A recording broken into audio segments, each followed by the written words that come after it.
Well, live-ish. Live-ish. Samurai Fight Night 5. Cage in the background. Rules meeting going on as we speak. Yeah, it's all set to go, yeah. It's not far Joe's now. on the commentary. I'm on the... Well, I don't really know what I'm doing. Maybe I'm warming them up. Maybe I'm mixing about. We don't really know yet. Floating about with you. Are you going to be cornering? I don't think I'm going to be cornering. Carl, my old man, and him are going to corner. But we've literally... I think there's 22 fights, and I'm sure we've got like 10 fighters, so...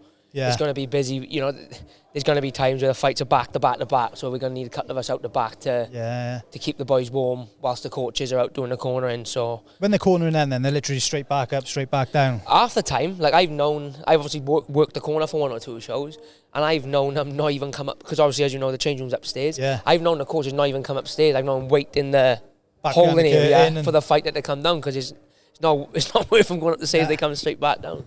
There's some good fights on the card, though, to be fair. I think there's obviously got the pro main event with Levi. I think there's 5 title fights. Yeah. And then even like the undercard, so to speak, below the title fights, there's some real high-level scraps here. Yeah. Real good record boys going against you. Like, there's plenty of fights here that's going to line them up for title fights, I think. Yeah, and for anyone who hasn't seen, like, this is like an amateur show with 1 pro fight, but the talent, you could be watching like a Cage Warriors card. There's amateur fights on this card, especially some of the title fights. There's amateur fights on this card that not only would the amateur fighters beat pro fighters, but they would beat good level pro fighters. Yeah. And also, as you said, if you're a bit naive to the sport, you would watch, like, just say, for example, Alice and Liam. If you'll watch that tonight, and if you didn't know better, you would think that's 2 high-level pros. Well, like going at it, you know what I mean? don't know, maybe like 4 or 5 years ago, whatever. When you've seen like the Cage Warriors Academy Wales, before I was only watching like UFC. You wouldn't know. You wouldn't know the difference. Like people probably thought it's the same show, didn't they? Yeah, like a lot of people message me and say like about like Liam and Johan and Levi. Oh, when are they going to win a contender? And I'm like at the time like they're not even pro yet. Yeah. I mean, they're none the wiser. They looks the same and. Yeah, that's it. There's some definitely good talent here. We're going to try and rope someone in if we can, but call him in. We're going to try and get a couple in as we go. He's blanked us a bit, but I think he'll circle back now. He loves the camera, doesn't he? I think he's got a bit going on now, isn't he? Oh yeah, he loves to be stressed, the old man. he's not happy unless he's stressed, I don't think. No, I can kind of relate to that, to be honest. Like, it's a weird thing. It's like a bit of a drug in itself, isn't it? It's like keeping yourself going. He'll tell you straight when he's running these shows. Like, he'll tell you, obviously, once the show starts, that's it, then he's happy. You know what I mean? All he's got to worry about then is cornering the fighters. Yeah. Whereas up until that, it's like tickets and security, then there's the logistics, the band. Oh, here he comes by here now. Just 5 minutes? Right on. Just dealing with like the fighters. Look at him with his cargos on, boy. Look, the days of the 3/4 at the show are long gone. He got his cargos on now. Our mum's trending him up a bit. Shaking him shopping, is she? Yeah, it's like just dealing with 22 fights. That's 44 fighters before you've even dealt with like people coming to watch. And then factor in 12 of them are his own. So he got a stressful day, and then he's got to always not that he's gonna be like stressed for the boys fighting, but he got not ice stake fights, but when you got boys fighting for titles from the gym, you obviously want to win. We got Levi in his second pro fight. Obviously, he wants Levi. Yeah. He got, and we all got opposite Levi going on to big shows, UFC, Cage Warriors, whatever. So you don't want him tripping up along the way. So there's going to be pressure on stuff like that as well. Will he have many more now? Do you think, or do you think he'd be? You know, I don't know. To be honest, I think what I will say. You know, I think he's more than capable of like going to Cage Warriors now or Aries or something like that and holding it down. But what I will say is for my old man and Colin, they've got good connections established now with a lot of European guys. So you notice it where like if you go back and watch the first 4 samurais, especially you got like French guys on the show, you got Greeks, Spanish, Italians. So they've got good European, and the good thing with the European contacts is there's a lot of, I don't want to call them journeymen, but there's a lot of guys who they're there to win. But they got 50-50 records, so you can put them in with a prospect like Levi and they'll fancy their chances and they'll come and make a fight of it. Whereas, not that he's not ready for Cage Warriors, he's more than is, but obviously I know full well I went to Cage Warriors at 1-0, and when you go to Cage Warriors, there's no like, we're going to build you and give you this guy. It's like, right, you're going to fight another guy with a similar record, and whoever wins and advances on. Do you know what I mean? You're even making it to the title. And again, like I said, he's more than ready for that, but... Yeah. If he doesn't want to, I think he will probably go after this. But if he doesn't want to go, I think that there's probably another 3-4 fights a year for him if he wants it. However, the benefit of like a Cage Warriors is that you can travel. You know, you can fight across UK. There's European shows now. That's got to be a weird thing, though. You know, like all these boys here, they're all fighting in their hometown every time. Yeah. sure, then when you've got to go fight in London, and you can only take probably only 10, 20 people can travel up on. Well, it was a bit like that for me. My first couple of amateur fights were in Gloucester, but then other than that, I had a lot of them in like Newport. I had a couple a year. Yeah. And then when I went pro, I think my first 5 or 6 fights were in Newport. Yeah. So then everyone was like, he only fights in his hometown. So then in my head, I was like, you know what, they're half right. That perhaps I should get away. It must be weird, isn't it, being hostile? So then I wanted to go to, I ended up going like London, ended up going to Belgium and all that. And look at this is... Here we go, we're right in amongst it, We are in amongst the show, yeah. No. But yeah, it is weird because Liam now, I just picked Liam up. It literally took us 5 minutes. We've been over here twice today, and it takes 5 minutes to get from the house over here. So yeah, you don't really get that same benefit. It adds pressure, I think, a little bit for a lot of the boys because you are fighting in your backyard. So if you win, great, all your friends get to watch you win. But also if you lose, there's a lot of people that knows you that could potentially see you lose as well. Yeah. Hey, so you've been in the news a little bit. Anything? Oh yeah. I see that you were in some headlines here and there. Anyway. Yeah. Got offered a fight, accepted the fight, but the opponent wasn't available or didn't want to take the fight. I don't know what it is. Been offered a different name now. I've said yeah to the date, to the name. Literally just waiting on confirmation now as to whether he's accepted. I'm guessing he will.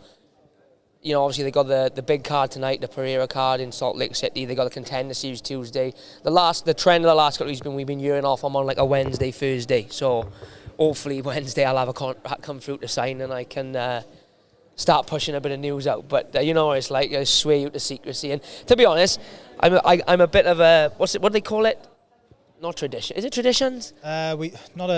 I don't know, but more. I've had fights offered me before, and I've said yeah, and I've told people about the contract coming through, and then they've ended up not happening. So I know what you mean. Until I've signed the dotted line, now I know better than to release names and dates and locations and stuff like that. So, but yeah, hopefully I have some at book soon. Yeah. Oban's has been announced. I see that last night. That he's in MSG. That'll be good, isn't it? Well, announced. You know, it's pretty much out there now. That's awesome for him. What a debut year for him. 3 fights. 3 pay-per-views, and topping it off probably with the biggest card of the year with John Jones headlining. Yeah, and he's making like waves in just like the media he's as well. Everywhere. He's everywhere. He's everywhere. You never know who's going to pop up next. He's in, if he ain't on the UFC page, he's on the WWE page. Yeah. But no, another massive platform for him. I know he's got something special planned for the walkout. I won't reveal it, obviously, because that's for him to reveal, but I know that the wheels are already turning. Is it? And stuff is already being put into place on that one. So yeah, that's cool, isn't it? You heard it here first. Get ready. Don't fast forward his walkout. Yeah. You're gonna watch it the next day. Make sure you watch the walkout.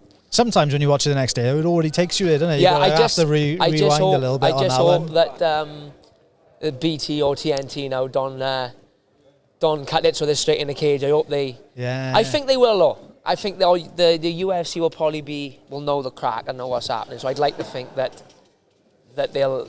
I don't want to give too much away, but I'd like to think that they'll give it a bit of airtime. They let MVP do like a bit of a special walkout, didn't they? Or is it not going to be that? It's not like that type of thing.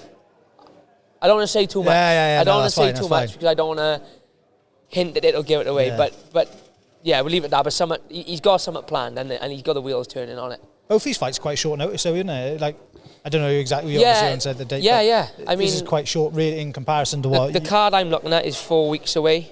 The Canada card.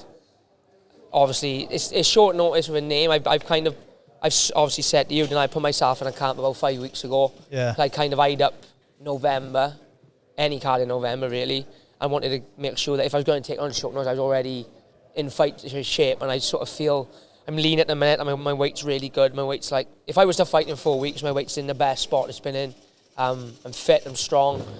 It's just a case of getting that name tied in now so we can do a little bit of, I don't know how much game planning you can do in 4 weeks. I know how many stylistic sparring partners you can pull in that time, but yeah, especially if the name's changing, isn't it? But sometimes that's better. I gotta be honest. I've often found that sometimes I like to just jump in there and not a short notice, but I like to just be given a name last minute and think, right, well, I haven't got time to worry about them. I gotta worry about myself. Yeah, because I expect a lot of the time as you get bigger and bigger, and you start being able to see footage on your fighters, like when these boys are fighting now, they don't have that opportunity really, do they? That's what I love at amateur. Yeah. You give you a name. You'd have a little look on YouTube, there's nothing on there, you'd check Instagram, you'd like, oh well, I'm just going to have to turn up. It is what it is. You'd look at their record, they'd have 2 wins by submission, and you think, I'll just try my luck and take and look to get to the ground, like. But those are the best days. You know, the early days where you're fighting boys like with the same amount of experience, 2, 3, 4 fights, you just get in there and go for it. Those are the best days because you don't give a toss about whether they're striker or grappler or they like to do this, and it's just like never mind. I'll just get in and do what I'm gonna do. Yeah. Do you think you can overthink that sometimes? Like that last guy you fought, he was known for being like fast starter, so you probably like going there with a different mindset. Then, didn't you? I think I definitely overthought that. I think if I had that fight back, I'd fight a totally different way. Yeah. And I think it was a good learning curve, to be honest, because I think, if I'm honest, you coming in? I think any fight I have now, I think I'll fight with a different mindset, with a case of I'm going to go out there and mainly try and focus on what I'm doing. Yeah. Yeah, I think that's it. Richard Shaw, give us 5 minutes of your valuable time. You literally got 5 minutes and the clock is ticking. It's too busy. Too busy. Sorry, but too busy. How's it all going? All right. So far, so good. Stressed? No, not too bad. Sold out. One missed weight, only by a pound, so that's not a major issue. Title fight or no? No. So we've got 22 fights on the card. Good. 5 title fights, 1 pro, and then a solid amateur card. Some 50-50 bouts on there as well. We was just saying. We were saying, how do you cope with, obviously you got the stress of running and setting up a show, and then 6 o'clock comes and you got to switch to coach mode then? That's my comfiest part. I hate every you did, yeah. Like, to be fair, we got a good team on we. Like, Colin looks after everything, and once the door's open, we've got Gingy, we've got a couple of boys that just take. Nobody bothers me for anything other than the coaching side of it. Then roll on 11 o'clock. Do you feel any? Do you feel any? I know you say that's the easiest part, but do you feel any added pressure with you got 4 or 5 boys there fighting for titles? You've got Levi in the main event, who obviously Levi's a big prospect. You are obviously looking at him as a potential boy to go on to. I don't feel no pressure. You don't? No, I just think we've prepped them as best we can. The cards will follow they will. Do you know what I mean? No one can ever say we haven't prepared. And I'm not one of these we've had a bad this, bad. There's not one on that card from our team. We're 12 fighting. Not one of them can go, there's a reason why I lost. There's no reason why they lost other than they didn't bet. I was just saying to Joe, do you think with Levi, do you think there's more pressure on a type of fight like this because he's got ambitions of Cage Warriors, UFC, that if he hits a roadblock this early on, it can knock him back probably 5-6 fights? And also, this is a good, you had a bit of banter me and his own man, but saying about putting him on early in the card, but like yourself, this is an apprenticeship, so be in the main event, have to wait all day, it gets you ready for them big stage, like your Cage Warriors or your Bellators or your PFLs, whatever he signs for next.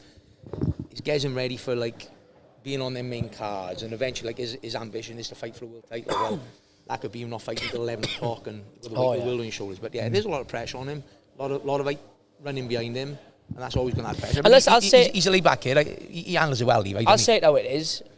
I used to find this, make no cut there. Ashi's fighting isn't an experienced boy, but this is a fight he's expected to win. Yeah. And I used to find those fights more pressure. There's more pressure on there because you're expected to not just win, but you're expected to make it look easy. Yeah, and way often than not, those guys like that, all right, they may not beat you, but they can kind of drag you down to their level a bit and spoil the show a little bit. Yeah, agreed. But I think you'll blow them out the water anyway. Yeah. And being in front of probably loads of people you know is probably worse in a way, I bet, isn't it? Because you feel like you've got to impress them as well. One last thing before you go. You leaked out that me and Oban are fighting in November. Busy end of the year for you. How do you feel about that? We know you love travelling and, I love getting around the world. So I got Canada, home for a week, New York, New York, with a vengeance. Never got anything else after that? November 30th, me and you got some amateurs on adrenaline. Oh God, yeah. But, there you go. But one I'll leave on. I think fight of the night is going to be, he's over with the Morgan Bunny against Matt Awath. Yeah, I said that, didn't I? Oh no, well. Who did I done? And it's none of my guys, so I'm really looking forward to having a look at that. I done an interview the other day, I think, and I said that I think that's the most, not the most 50-50, but that's the. I think it is the most tightest contested because they got very similar styles, don't they? All right, boys, I'm going to love you and leave it. Try and send Carl over for us. See if he'll give us 5 minutes. I know you don't like the camera, but try and get something out of him, innit? Here we go. He's going to make his debut. Come on, back. The viewers want him on. Yeah, mate, nice one. How's it going? For those who don't know, this is the one and only Carl Parker. We've been trying to get him on now for 2.5 years. He keeps blanking us. He doesn't like the camera, but we've had to wrangle him in front of a load of people, so there's no choice almost. Yeah, bad language, boys. Bad language. We don't mind it. We don't mind about that part. Busy night tonight. 12 boys, is it? 10 boys fighting? Yeah, exciting fights tonight. Good fights, really competitive fights, good matches. I just said the same to my old man for him. He said the fighting part of a show, because he's running the show, is the easy part. For you, do you find any, when you come to a show, is there any nerves? Is there any anticipation? I think the biggest part of my job is preparing the boys up in the changing rooms, especially early on. Lots of people stood around, messing around, having a bit of fun. Edwards is probably going to be up there dicking around. You know, just controlling that, make sure the boys are focused, ready to go. Hitting the walk out there, when the fight starts, we're into fight mode then. Got a wide variety on tonight. We've got boys who had 1 or 2 fights, and then we've got boys fighting for belts. We've got Levi in the main event. What's the approach like in the warm-up or in the build-up, just for people who are non-new? Obviously, you've got a boy who's 1-0 fighting a kid who's 1-0. You can't really game plan or anything. You just got to fight. Then you've got guys like Liam, Yo and Levi are fighting in more experienced opponents where you can't implement a bit of a game plan. How do you approach that differently? I think the guys just stick to their own skill set, their own strengths, if you like, especially early on in their careers. We have a bit of a game plan later on, which we do. Even when you're fighting, we discuss a bit of a game plan, but we know our strengths and our weaknesses. All the boys should know it. We'll remind them before they go out and, just fight to their strengths, really. And the game plan early on, I don't say the game plan out loud. Everybody knows our game plan. A win. Do you get attached to them? Do you feel like they're wins and losses, or? Terrible! Yeah. I don't like losing at all. I take it personally. I feel bad for them as well. They work so hard. Yeah. And as any fighter will tell you, it's great when you win, but when you lose, it's the highest the rise, and it's genuinely the lowest of lows. We usually have a good win-loss ratio. So if the boys do lose, they feel left out. You know what you mean, yeah. The rest of the team is celebrating and over the moon, and it's the highest of highs. But if you're the one boy who've lost in the team or the one girl, it's devastating. Yeah. It's almost harder than being on the road, isn't it? It is. And picking them up after that is a difficult job. And also when you got to pick them up, but then you've also got to kind of leave them on their own because you've got someone else out in 2 minutes' time that's as trouble. well. We can't spend too long with them. No. It's about, I suppose, building them back up, back in training. Then that's where we start from again, building their confidence back up. And that's a big part of the coaching teamwork with me and Shaky too. Then just the skill set, it's the mindset. How do you find a difference in the fight day for something like this compared to a UFC or a Bellator or PFL? Do you find the bigger the fight, the worse the nerves? I know you get. I can see him. Yeah. Whenever I fight, I can tell he's feeling the nerves. I feel that walking up the UFC is a little bit different. Walking up you with the young boys, I think it's the numbers as well. Like you said, is it 10 fighters on today? Yeah. So you spread the nerves up between each fighter, I suppose. When I'm walking out with Tank, it's a build-up all week, innit? We're out there all week, you know what I mean? And also I'm watching Tank in the fight camp. I'm watching him all week. We tend to get a bit closer, don't we? As the fight camp's going on, we start to talk a little bit more, get involved a little more. I'm watching him a little bit more. Then you've got an intense week out there. Yeah, I don't think it's a walk out. Not more pressure on it then. But like you say, I think when you go to, this is how I feel. When I go to my fight, like you said, for that 8 weeks, me, you, and him. It's constant. Yeah, it's constant. So it's like you become closer and closer and closer. And then you've got a fight week with a weight cut. And then when you're walking out, like you said, there is no 10, 15 boys in the change room lightening the atmosphere. It's me and the coaches, and that's but it. I think early on in fight camp, like me and Tank will sort of, communicate verbally. The deeper we get into camp, it's like just... you can just feel what each other and we don't have to say anything. We just look at each other and you've got that, well done, good, or oof, that was dodgy, and just as the fight camp goes on, we get closer and closer, almost telepathic as we go deep into camp, Last one, go on, Joe. I was going to say, when you were fighting Amir Khan, I come down for that day, you could see you're all just in sync. Yeah. You don't have to talk too much, you know what you're there to do, innit? Yeah, I think the beauty of, for me, I way prefer fight week now because I in a selfish way, I feel like I'm isolated from it. I haven't got to share the... Yeah. I used to find when I was main event in Cage Warriors, although I was the main event, there'd be boys on the amateur card, on the end of the card, there'd be one or two on the main card. So I'd have to wait almost for my turn, whereas now I feel like we go on our plane on a Monday and whatever I need, whether it be training-wise, weight cut-wise, like all I get every bit of attention. I know it sounds very selfish, but I feel like it's much better for a fighter to go away with it with a corner team for a week. Yeah. Last one for you. We got a busy end of the year. 2 fights in November potentially in the UFC. Me and Oban. We just said to Shakes, he loves travelling. Do you enjoy it as well or not? Let's just clarify. How many hours flight is it to Canada? It depends how many flights you're going to put us on. Are they going to be cheap and put us on free? Yeah, I got a coccyx problem at the minute. It's fucking killing me. Right? Saturday, I can feel it now. So 12 hours in the flight, I'll be fucking marched up and down the aisles. But and then Oban obviously in New York. Do you hate New York as much as my old man? Probably not as much as your old man, but yeah, I'm But you still hate not it. a fan of New York. It is stink of piss there, don't it? But, well, thanks for making your Thank debut you, guys. on you. And Nice one. catch Have a good you in a night, little mate. bit now. Ciao, boys. Thank you. Top man. Here we go, the Happy days. infamous / famous Carl Parker. We finally got him on. Probably first and probably the last time we'll ever Maybe. get him in front of a camera. We'll have to try and get his actual story at some point, won't we? But You need a long podcast for that story. Let me tell you, it could be a good one, but I just don't think you. You don't like the camera, Parker. So I don't think we'll tie him down to do. You don't mind talking about the boys and fighting, but you just want to them.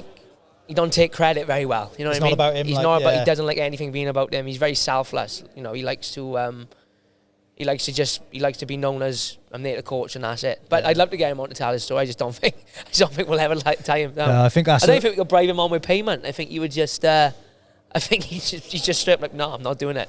Yeah, I don't blame him, mate. Sometimes that's the best way, though, isn't it? Sometimes you can put a bit too much out there. We got a better touch on it. Obviously, got the UFC tonight. Oh yeah, big card. Well, it is a big card, isn't it? I Big mean, the main main event. event's big. Aldo and Batista's a good fight. You got who else? You got the women's fight. You got Kayla Harrison. I don't even know the girl she's fighting. She's ranked 2. Yeah. You got Pena fighting Pennington for the title. That should be a decent scrap. Did you watch the presser yesterday? Yeah, I think that Kayla Harrison would beat the Payne who's fighting for the title. I think she's the I real think deal. so as well. I think she gets the way she beat Ollie Holm, fucking blitzed her. I think as long as she can make that weight comfortably, she'll. How does she make that weight though? She's massive, isn't massive. she, in comparison? See to the them? size of her arms. Yeah, See the size of her arms. I can see why I don't think she's on juice, but I can see why they're saying it. Like, don't get me because- wrong. She did say, like, when she used to fight at 155, didn't she, in the PFL? And she did say, like, I fought at 155, but that was because it was like the competition was easier. I walked around at 155. So like 145, I get, but I bet it's a slog because there's no fat on it at 155. So I bet for her to get to 135 is a nightmare. Yeah, it's going to be. I don't think anyone's going to get anywhere. I think she's destined for the title. Nunes. Yeah. She may come back If for she that gets fight, the title, though, I innit? think we'll see Nunes come back. But I think that's the only person that I think Nunes will beat her, but I think that's the only person that makes it a bit of a 50-50 Yeah. fight. And that you see how, depends if how she's- easily she dismissed of Ollie Holm. Yeah. Then again, Ollie Holm did try and clinch up with her in the first 30 seconds of the fight. Yeah, so that's not going to help, is it? But main event, event. really, that's what everyone's looking forward to, isn't it? And good fight. I'm going to throw an upset in there. I think Roundtree's going to do it. Like, Do you? I do think he's going to knock him You want to out. bet on it? Yeah. What should we bet on it? Nando's? Yeah, it's going to have Go to on be then, because you can't Nando's. bet anything else. Nando's, yeah. But yeah, that's what I'm thinking. I may be wrong, but I don't know. Maybe I've just got like personally invested. I've been watching his story and I think it's class. Oh, it's a great story. And, What was he, £300 depressed? And Yeah, like what a... Do you know what I like about Khalil? I know a lot of people give him shit for this and that he gets ripped online for it. I don't know why, because he's a big skate. I don't think no one's going to rip him to No. his face because they absolutely take their teeth out. But he's quite an emotional guy, isn't he? And he's not afraid to like embrace and show his emotions. You got this big, scary, ripped up, killer, like, isn't he? tatted light heavyweight guy, and he's a killer. But he's not afraid to like show a bit of weakness. You see him crying on camera and stuff, Yeah. and then you see him in the people laughing at him. You see him in the cage, just knocking people's spark out. But I just think anyone who is not going to come and mix it against Perreira, anyone's going to come to purely strike. I think Pereira is very good at people don't notice it, at being sneaky and letting people have a false sense of security. Doesn't keep his hands high, he slips and rolls with the punches. He almost lures him into thinking, I'm going to land. And he's got them big levers. And I think if Khalil gets overzealous, I think, boom. I think Pereira catches anyone at that weight, at middleweight, at heavyweight, even at heavyweight. I think he touches anyone with that left hand, he's putting him down. I agree. I think probably, if I'm being realistic, it's what I want to happen rather than... Art over head. That's kind of what I'm leaning towards. Although I like seeing Pereira fight mine, so in a weird way, I don't want to see him without a title because he's so active and he produces so much... This is what I want to see, right? I want to see Pereira win. I want to see Stipe pull out against John Jones. I want to see Aspinall go in. Yeah. And I want to see Pereira fight the winner of Jones and Aspinall for the heavyweight title. Give him a chance at being free. This has never been done before, is it? It's probably never going to be done. No. This is our only chance. Like, whilst he's still a champion, let's let him have a shout at it. Well, now you're saying that, though, that like mixes it up because I wouldn't be interested in seeing Roundtree versus Aspinall. I would be interested in it as a fight, but it's not the same level as like Pereira versus Aspinall. I think it's because you look at Pereira, he's got like that aura about him at the minute, where he's got like that invincibility status. You know what I mean? And we know he can be beat, but I think he's got that era of invincibility about him where you look at him, like you can't tell me, right, you look at Pereira and think he's got absolutely zero chance against John Jones or Aspinall. Oh, yeah. He's got a little, he might not have a big chance, but he's got, you can't watch him, can you, and say he got no chance at all. No. He's 100%, he's got a chance of beating anyone that he's in there with. And for me, I'm just like, why the UFC wouldn't want to do it, I don't know. It's baffling how they just didn't pull him in against Aspinall now. I know. Here's a question for you. If he goes up and wins the heavyweight belt, is he automatically the greatest fighter of all time? I think he's got to be, isn't he? He's got to be. I don't see how He's he cannot gotta be. be like. In let's just say he does it in the next 2 fights. Yeah. Within 10 UFC fights, he would have won 3 titles, defended them. Just call it a day then, isn't it? Well, he's 36, 37. Yeah. He'll have all the money in the world in the bank. You know what I mean? Like, I think he's got a lot of money now. Imagine he go out and knocks out John Jones or knocks out Aspinall. I don't think he will. I don't think he'll beat Aspinall. I think John Jones is a better fight from than Aspinall. I think Aspinall's just going to double leg him and take him down. I think it's... John Jones is probably going to do the same thing. I just think John's a little bit slower because he's older, whatever. I don't know. Might have it totally wrong. We'll see how he looks against Stipe. But I don't think he's got a very good chance in either of those fights. But if he does do it, I think he's automatically... He's top, for me, he's top 5 greatest of all time now. I agree. And like in such a short space of time, because 2-3 years ago, didn't really know... He was like this rumoured fighter who's fought Adesanya. Yeah. And now, look what he's done compared to him. Incredible. But that Adesanya win, that has aged well for Adesanya, and beating Pereira. Massively. And I listened to him on Joe Rogan yesterday, and what he said was really good. He was like, me and Pereira's done. He was like, you know, he's like, our rivalry's over. Yeah, he said, you have beat me 3 times, I've only beat him once. But he's like, I just feel like I'm done, like I got nothing to gain from that. They said, what happens if I beat him again now? They say, best of 7. I mean, he's beat you 3 times. You can't do it. He's like, I've got to win. He's like, it wasn't a case of, I wanted to beat him more times than he beat me. He said it was a case of every time I fought him, I knew that I could beat him. And he's like, shit, he got me. Shit, he got me. He was like, but I knew I could beat him, and I did. I'm not really interested to see that fight. I know it'd be a great fight, but like the storyline's dead now, really, isn't it, on it? I don't want to see Pereira back out middleweight. No, I think him fighting Dricus is a bad idea. Yeah, I think they bring Dricus up. If he's not going to...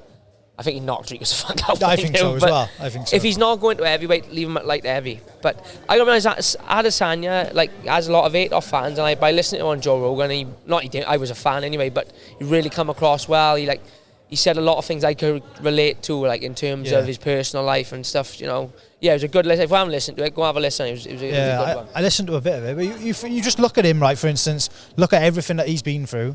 Like his rise has been so fast, isn't it? How do you?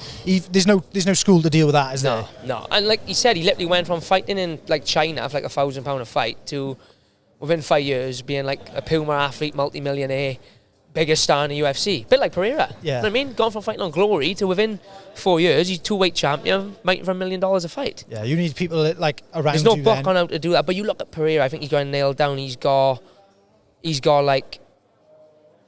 You look like whenever he's out and about, he's got his core team around him. He's got like that Pino, his coach, the fucking big guy. Yeah, he's got Glover. He's got like 2 or 3 of his sparring partners, and you don't see no clingers on. No. You just think like he's a guy. He's got it nailed, haven't he? Yeah. And I think it's hard to do that though. Surely, it is hard to do. It's got to be hard. It is hard to I'm do sure that. you've had over years, like loads of people. Yeah, like, not to like the magnitude that he's at it, but like.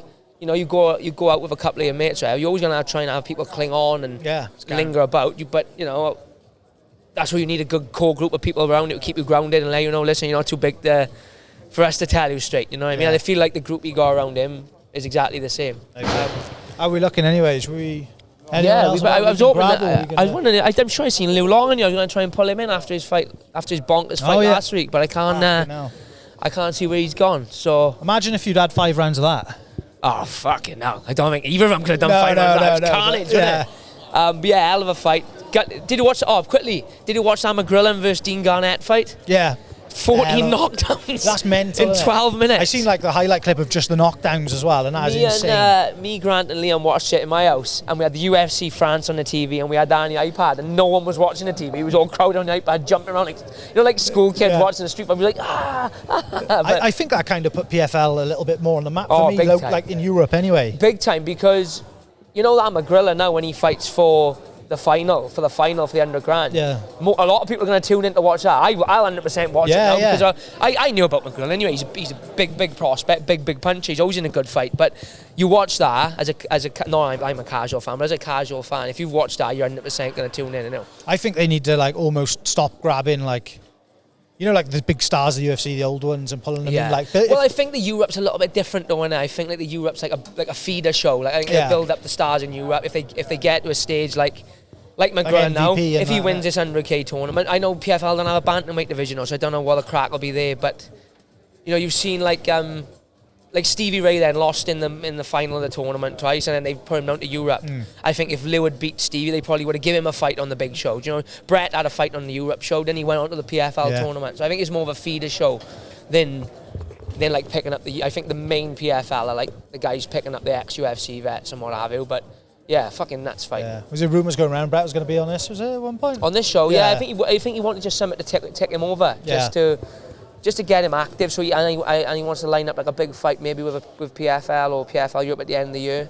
Obviously, you're gonna struggle to get someone to fight Brett for a couple of grand. That's probably the hardest thing, isn't it? I wouldn't fight him for $2,000. Put it that way. I'd want a nice little wedge after fight to come in and get fucking destroyed and pinned for 3 rounds. Yeah, so, it's not going to be fun, is it? No. So, but yeah, hopefully we'll see him out for the end. Again, I was hoping he'd be here to pull him. Yeah, I think he likes to turn up dead on time. I think usually. But yeah, there we go. Happy days. That's nice and fab. We'll get us out now. If you haven't got tickets, guys, you can't get them. As Sheikh said, show is sold out. Pay-per-view link is on Facebook. Go to Samurai Fighting Championships. Don't go on the bot pages. Don't go on the hacking pages. They'll rob your money. Go on my page, and I think I've shared the link on there. So buy the pay-per-view if you do want to watch. Class night of fights, some real good amateur bouts, title bouts, and a pro fight to top it off. Hopefully we'll be back next week for some fight news. Fingers crossed.